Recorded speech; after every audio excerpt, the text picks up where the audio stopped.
आप गाते हैं ना कि प्रीत लाणी बड़ी सोखी है सांवरे दे नाल, निभानी बड़ी ओखी है सांवरे दे नाल। जब उद्धव आए तो गोपी ने कहा, अरे उद्धव, हर किसी को सौदा इस सर नहीं मिलता,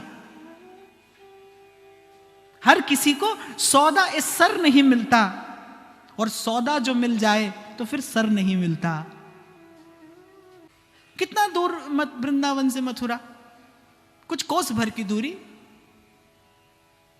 पर गोपी की सहिष्णुता, तरोरपि सहिष्णुना, सहे पर कहे नहीं।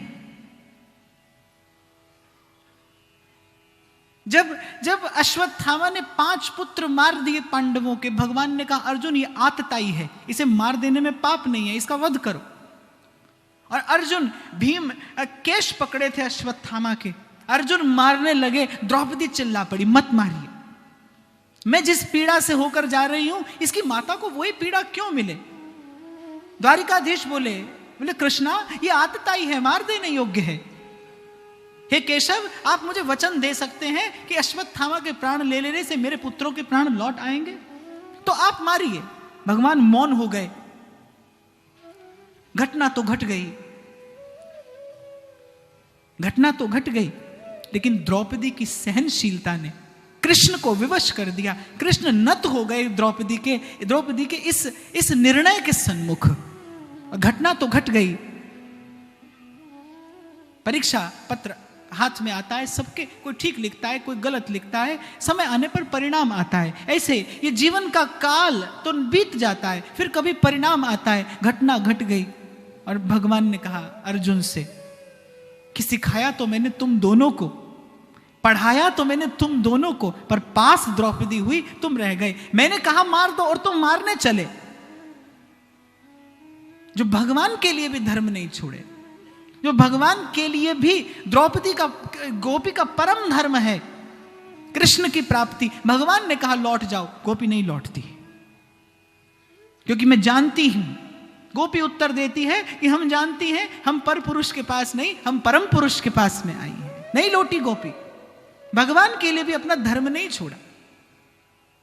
और अगर आपका मेरा या सभी का अगर कोई सार्वभौमिक धर्म है, भौमिक धर्म प्रपत्ति है शरणागति, त्वत्पाद मूलम शरणम प्रपत्ति।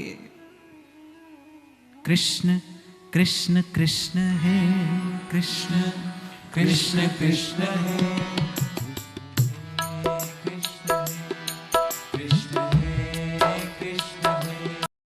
निवेदन कर रहा हूं मैं कि कुछ गुण ऐसे हैं जो साधन से नहीं पाए जाते, जो संपत्ति से भी नहीं पाए जाते, जो सुमति से आते हैं। ऐसे ही त्रिनादपि सुनीचेन, ये दैन्य, ये नाम का फल है। यह गुण साधन पे नहीं हुई। ऐसा तो आप सभी कहते हो, अरे महाराज हम कुछ नहीं है, बस करने वाला तो वही है, बस वही तो करता है।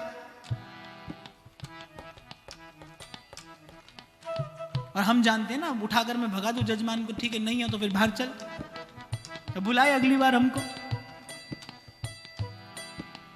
ऐसा थोड़ी, थोड़ा आप जानते हो तो थोड़ा हम भी तो जानते हैं। बस लेकिन ऐसा है, थोड़ा आप जानते हो, थोड़ा हम जानते हैं, और बस बात बन जाती। तो जहां से हमने आरंभ किया कि कोई भी वृत्ति दंभ ना हो, इसी का नाम सहजता है तो है, और नहीं है तो उसके ना होने की स्वीकृति हो आपके जीवन में। संत का लक्षण गीता में भगवान कहते हैं। जब भगवान कह रहे हैं संत ऐसा होता है, तो मैं अपने आप को कैसे साधु कहूं? उसमें से तो एक भी चीज नहीं। और अगर मैं कहूं कि मुझ में है, तो मैं आने की संभावना भी सदा के लिए बंद कर दूंगा। स्वीकृति करिए अपने जीवन में अपने अभाव की, अपने दोष की स्वीकृति हो आपके जीवन में, अपने अभाव की स्वीकृति हो आपके जीवन में। प्रथम दिन मैंने आपसे निवेदन किया था, उसका प्रभाव जीवन के किसी भी अभाव को पूर्ण कर सकता है। स्वीकृति हो आपके जीवन में। और मैं तो एक और बात भी कह सकता हूं कि अपने दुर्गुण की स्वीकृति आपको सुंदर बनाती है। क्योंकि उस समय आप सत्य पर आश्रित होते हैं, उस समय आपकी स्वीकृति, आपका वाक्य, आपकी वृत्ति सत्य पर आधारित होती है। और सत्य से बड़ा सौंदर्य त्रिभुवन में कोई नहीं है। सांच बराबर तप नहीं, झूठ बराबर पाप। अब वो साधु करे नहीं करे उसकी राजी, मैं क्या करूं, मैं तो अभावग्रस्त हूं। किसी ने कहा है भैया, जब खाली था कासा, कासा होता है जिसमें फकीर मांगता है, वो पात्र टूटा फूटा, टेढ़ा मेढ़ा, रूखा सूखा, खाली था जैसे कासा और अब भरा हूं जाम बनकर। मैं खाली था जैसे कासा, अब भरा हूं जाम बनकर, और मैं हो गया सिकंदर तेरा गुलाम बनकर। परिणाम नाम जप का जीवन में क्या कि स्वदोष दर्शन होने लगा। महाप्रभु को स्वदोष दर्शन हुआ। एक साधक के रूप में महाप्रभु कह रहे हैं, स्वदोष दर्शन हुआ कि प्रभु तेरी रहमतों में कमी नहीं, मेरे एहतियात में ढील है। वो जो शिकवा था वो शुक्रिया हो गया। प्रथम दर्शन ये हुआ। दूसरे श्लोक में महाप्रभु ने इसी भाव की स्वीकृति दी है कि प्रभु आपने तो अपने नाम में सब कुछ दे दिया और उसे सब बंधनों से विनिर्मुक्त भी कर दिया, पर तेरी चौखट पे आना मेरा काम था, काम इतना भी मुझसे किया ना गया, मैं ठीक से ये भी नहीं कर पाया। आप देखो, थोड़ा सा विचार करो कि इससे सरल और कौन सी युक्ति हो सकती है। स्मरण की, स्थिरता की, सफलता की, जीवन के समाधान की, इससे सरल और कौन सी युक्ति हो सकती है कि भगवान ने कहा जपिए भी नहीं नाम, केवल रट लीजिए, नाम रटत आई सब सोई, केवल रट लीजिए। पर वो भी नहीं हो पाता। पर श्री महाप्रभु जी को दर्शन हुआ कि प्रभु यहां कहीं मुझ में एक ऐसा अभाव है जो मैं किसी भी साधन से पूरा नहीं कर पा रहा हूं। उसके बाद दूसरा गुण जो प्रकट हुआ, तृणादपि सुनीचेन, दैन्य का प्रादुर्भाव हुआ। वो दैन्य जो वस्तुतः प्रभु को आकर्षित करता है।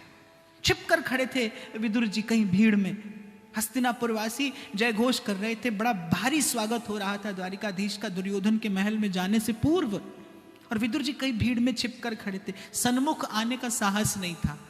मैली चादर ओढ़ के कैसे द्वार तिहारे आऊं, और ऐसा संकोच भगवान के मन को हर लेता है।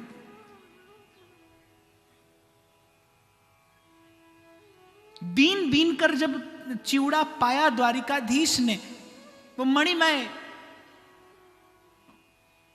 भूमि द्वारिका के महलों की, और छीना झपटी में वो बिखर गया, वो जीर्ण शीर्ण वस्त्र में लिपटा वो 2 मुट्ठी तंदुल।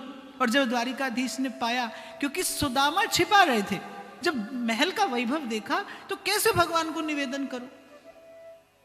यहां तो कोई 2 पैसा की पोशाक भगवान के सामने लेकर जाए तो भगवान के छाती से उतरे ही नहीं उस दिन। तो बिहारी जी का फूल बंगला लगे तो बिहारी जी के माथे लिखा रहता है चरण सेवक, और पूरे खानदान का नाम माथे लिखा है चरण सेवक।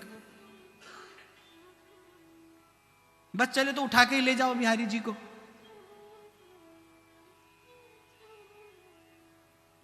इसीलिए गोपी ने कहा, हर किसी को सौदा ऐसर नहीं मिलता। कुछ खास दिल मखसूस होते हैं इसके लिए, कि ये स्वर हर हृदय तंत्री से नहीं उत्पन्न किया जाता। तो जो सुदामा का संकोच था वो कृष्ण को आकर्षित कर रहा था। कृष्ण आकर्षित हो रहे, कब सुदामा सन्मुख रखें, और वो छिपाए ही चले जा रहे हैं। जब भगवान ने देखा कि ये सन्मुख नहीं लाएगा, फिर भगवान ने ले लिया, छीना भगवान ने।